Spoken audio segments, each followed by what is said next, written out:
The morning sun rolled lazily over the steel bones of the USS Archer, draping its golden light across the deck like a soft blanket. Jets roared overhead, catapulting into the sky with the precision of warborn choreography.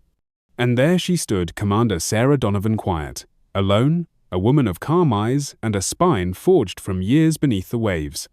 She wasn't flashy, no loud medals, no swagger, just a firm grip on her coffee mug and a gaze fixed on the horizon. "Beautiful morning, Commander," said Chief Ortega as he approached her with a second mug.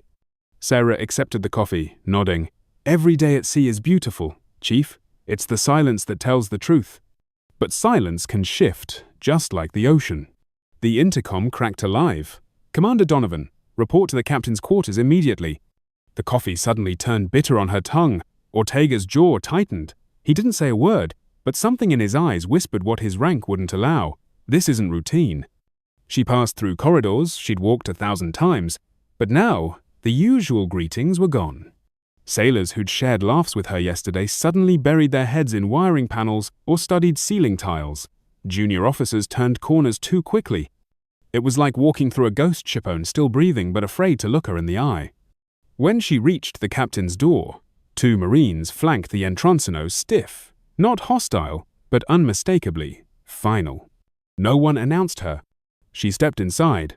Captain Riley was already seated, his eyes down. 2 civilians in dark suits stood to his left, haircuts clean, postures stiff. Naval intelligence. That much was clear. "Sir?" she saluted. "Commander Donovan, reporting as ordered." "At ease, Commander." Captain Riley wouldn't meet her eyes. One of the men slid a thin folder across the desk. "Effective immediately," he said flatly. "You are relieved of duty aboard the USS Archer." Sarah blinked. "Sir, may I ask on what grounds?" "That information is classified," the taller of the 2 men replied, emotionless. "You are to gather your belongings and prepare for immediate transfer." Sarah didn't touch the folder. "My team, my system." "The project is no longer your concern," said the second agent. Cold, blunt. Captain Riley winced, just barely, a flicker of regret. 20 minutes, Commander," said the taller man. "Report to lower deck. Transport is waiting." She stood still for a moment longer, eyes steady, then picked up the folder, tucked it under her arm, and saluted without another word.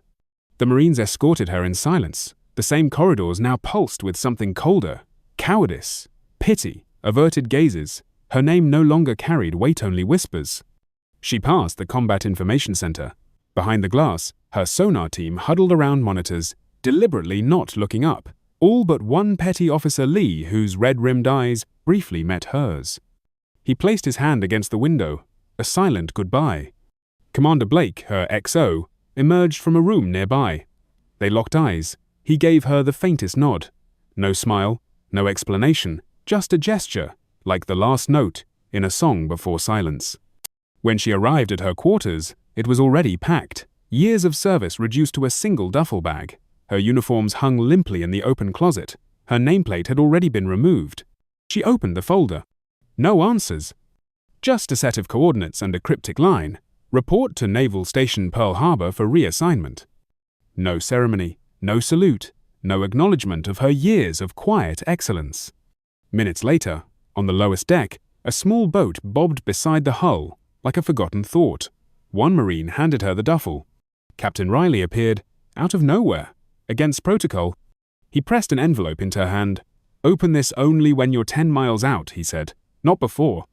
She didn't ask questions. There was no point. His eyes told her everything and nothing at once. She stepped aboard the small boat. No goodbye, no formation, no dignity. Just exile.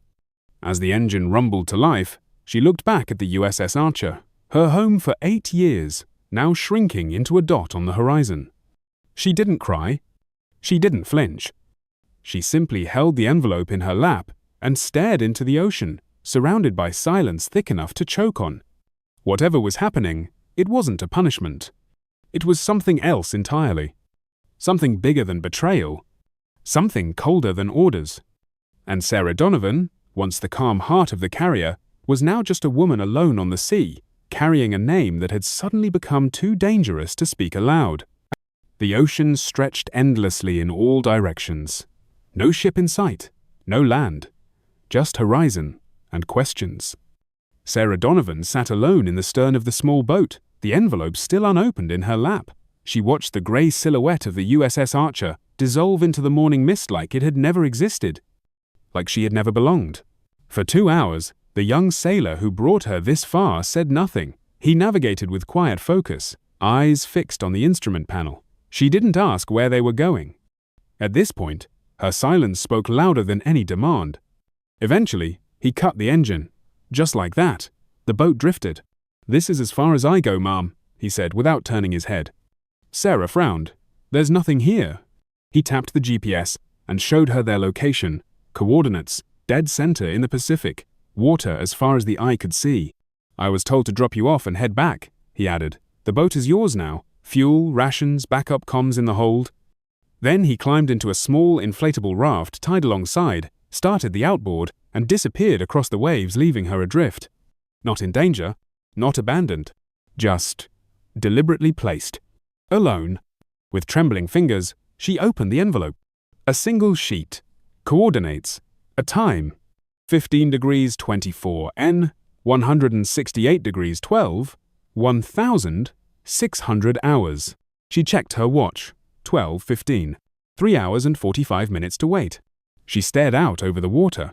Still, blue, empty. It looked peaceful, but Sarah knew better. The sea never told the full truth. Her hands found the boat's controls. She adjusted course. The GPS showed the new heading, 30 minutes away at full throttle, but she didn't rush. Instead, she found a shade canopy under the seat, unfolded it, and let herself drift toward the coordinates with the current. Slow, patient, watchful, and quiet. She remembered that acoustic anomaly from 3 months ago, the signal she'd flagged and was told to ignore.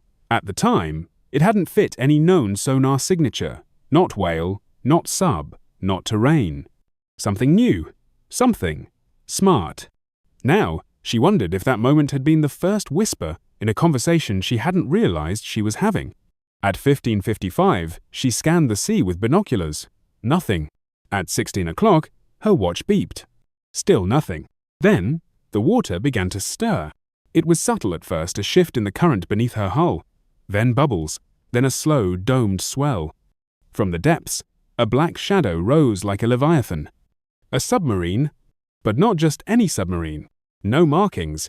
No flag. Sleek. Quiet. Larger than anything she'd ever seen, longer than a Virginia class, with lines that whispered of technology the rest of the fleet hadn't yet earned.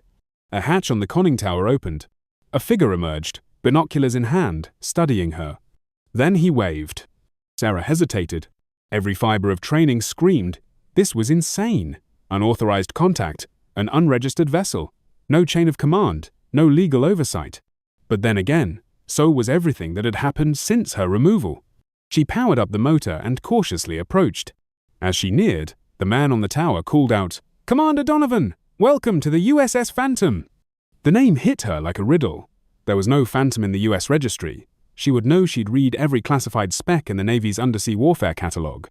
"That's not a Navy vessel," she replied, voice steady but wary. The man smiled. "Exactly. And that's just the beginning." Crew members, silent, uniformed, but unmarked, appeared on deck and helped her tie off. One took her duffel bag without a word. They looked like Navy, moved like Navy, but they weren't Navinaut in any official sense. She climbed aboard. "I'm Captain Marcus Harlow," the man said, "and this isn't exactly a sanctioned tour." He led her below deck.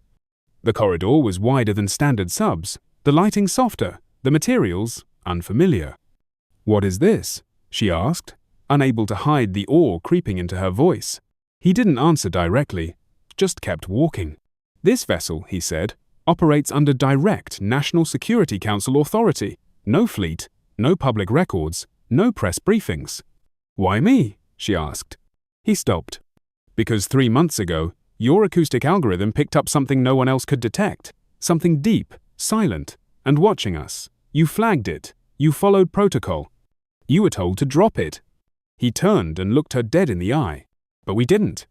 He led her into a room that looked like no command center she'd ever seen. Digital displays lined the walls, oceanographic data, thermal layers, sonar returns all, in real time. The tech here was at least 10 years ahead of what she'd used on the Archer. At one console, a woman stood and turned toward her. Sarah blinked. Kim? Lieutenant Kim Rivera, her roommate from Annapolis, supposedly retired for family reasons. Watho? Kim just smiled. Same way you got here. A question no one could answer.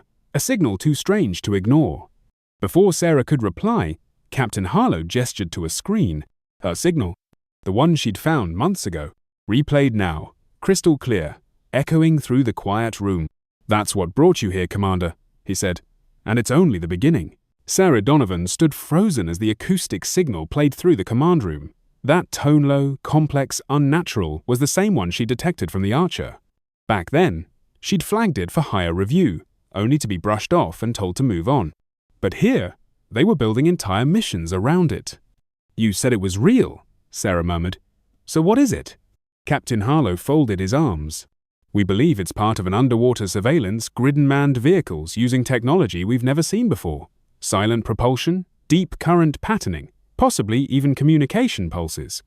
Sarah looked at the screen again. Chinese? Highly likely, Kim replied.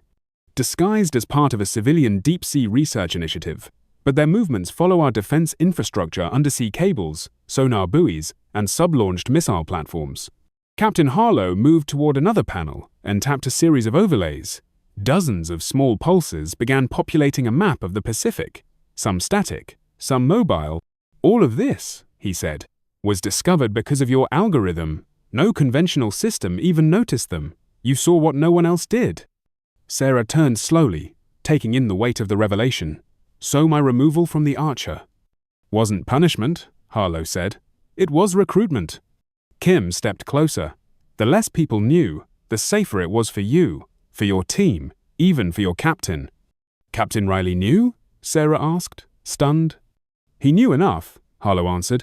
He didn't choose it, but he didn't fight it either. Sarah felt a complex wave of emotion rise. Anger, relief, sadness, but above all clarity. You're building something here, she said. Not just a machine, a whole framework. Harlow nodded. The Phantom is the first of her kind. A deep ops response vessel for threats we can't admit exist. No press, no politics, just purpose. They walked deeper into the submarine, past bulkheads lined with panels she didn't recognize, sleek, silent propulsion monitors, acoustic dampeners, unidentified materials. This entire hull, Sarah said softly, running her hand along the wall, has almost no reverberation. This is beyond stealth. It's not just what we're tracking, Kim added. It's how we move while we do it. They arrived at a lab chamber that took her breath away. Her sonar station had been recreated and then upgraded beyond imagination. Every module she'd ever wished for was here. Triple redundancy, dynamic filters, quantum hydrophones, power she'd only seen in classified theory. Sarah stepped forward, placing her hand on the glass surface of the console. The hum of data whispered beneath her fingertips. You built this for me, she said, more statement than question. We built it because of you, Harlow replied. Your work made this necessary. Your instincts confirmed what our satellites missed. She turned to face them, her voice steadier now. You said I have a choice. Harlow nodded. You can walk away. We'll take you to Pearl Harbor. You'll have a desk job, a clean record, and a fabricated transfer memo. You'll never be able to talk about this. And frankly, they'll forget you ever mattered. Or you stay, Kim said gently. You join a team of people like you people, pulled out of the system because they saw too much, asked too many questions, or just refused to look away, people who vanished, to protect what matters. Sarah was silent. Outside, the ocean pressed against the hull, the weight of the unknown echoing in every creak and pulse. But inside within this submarine cloaked in silence, and secrets there was clarity. Her purpose had never left her. It had just gone deeper. I'll stay, she said at last. Her voice didn't rise, it didn't shake, it simply landed like steel against marble. Captain Harlow gave a nod-not victory, but understanding. Kim walked over to a small compartment and returned with a set of insignia, twin silver dolphins, but subtly altered, sleeker, sharper, unique. Welcome aboard, Commander, she said, placing them in Sarah's hand. The Phantom has a place for you. Sarah looked down at the pin. It wasn't flashy, it wasn't loud. But it meant everything. Behind her, The voice of the Phantom's dive officer came over the intercom. "All stations, prepare to submerge. Dive, dive, dive." Sarah held her ground as the deck shifted slightly beneath her boots. Through a viewport, the last rays of sunlight vanished beneath the waves. She didn't flinch, because now she knew this wasn't the end of her mission. It was the beginning. Weeks passed beneath the waves, but time on the Phantom didn't move like it did on the surface. Days weren't marked by sunlight or sunsets, but by shifts, sonar pulses, and patterns in acoustic static that most would call noise but Sarah Donovan now understood as language. The ocean spoke in whispers, and she had learned to listen. The mission unfolded quietly, precisely. With Sarah's enhanced detection filters and her uncanny intuition, the crew tracked patterns other analysts would have dismissed. What she once suspected as anomalies now revealed a vast network-an underwater surveillance grid expanding across the Pacific. They weren't just drones. They were scouts, silent, coordinated, gathering data on undersea cables, launch systems, and military choke points. Some were no larger than a torpedo. Others moved like living shadows, too quiet, too smart to be man-made, without help from something truly advanced. Then came the moment. One signal stood out operating alone, pulsing faintly near a critical undersea comms line. Harlow gave the order. The Phantom engaged its stealth recovery arm, and Sarah guided them inch by inch. Contact, containment, success. The drone they recovered sent shivers down every spine aboard. Inside, surveillance equipment, energy, harvesting modules, and a small mechanism capable of disrupting fiber optic cables without leaving physical traces. The message was clear. This wasn't research. This was reconnaissance. And someone, somewhere, had underestimated just how far Sarah Donovan's legacy would reach. That night, she sat alone in the Phantom's mess hall, sipping black coffee in a space filled with silence and stainless steel. Captain Harlow joined her without a word, just a nod of camaraderie. "No commendations, no medals," she said quietly, "and yet I feel more useful than I ever did with bars on my collar." Harlow smiled. "Some victories are too important to announce." She thought about the Arcatha stairs, the silence, the shame that had briefly clung to her like a shadow. They had assumed she'd been dismissed, disgraced, discarded. Let them whisper. The truth didn't need defending. It was out here beneath, the waves etched into sonar echoes and black water. Weeks turned to months. Her presence became integral to the Phantom's operations. The crew came to trust her instinctively. They didn't ask for explanations. They simply followed her lead when things didn't make sense because somehow she always made sense of the chaos. Then, during a rare, quiet moment, Captain Harlow summoned her. "I have orders," he said, "to offer you a permanent position. Executive Officer of the Phantom. Commander Park is being transferred to command the next vessel in our class. We need you." Sarah blinked. Not because of the offer, but because of what it meant. "Will my name ever be cleared?" she asked, her voice steady. "In the official record, yes," Harlow replied. "A carefully constructed narrative, reassignment to a special unit, recognition without exposure, quiet praise." She stood at the viewport, staring into the deep. She thought of her family still, believing she was in Hawaii. Of the crew aboard the Archer, probably still speculating in hushed tones. Of young officers who'd once looked up to her but now avoided her name like a ghost story. They'd never know. And that was the point. She turned back to Harlow. "Then, yes," she said, "I accept." That evening, Kim entered the lab with a new insignia command pin, shaped like the Phantom's silhouette, carved in silver with a thin line of midnight blue. "It's not public," Kim said, pinning it to Sarah's collar. "But down here, it means everything." Sarah nodded. "I never needed a parade." "No," Kim agreed. "You just needed the right ocean." The Phantom dove again, disappearing into classified depths. The crew moved with silent precision. No one shouted, no one rushed. Because they weren't trying to be seen. They were trying to protect those who never would. And somewhere far above, on another ship, someone might still whisper, "Whatever happened to Commander Donovan?" But no one would know that she hadn't disappeared. She'd simply gone deeper. Some people wait their whole lives to be seen. Others are called to disappear not out of weakness, but out of strength. Because real power doesn't announce itself, it listens, and then it acts. She didn't raise her voice. She raised the bar.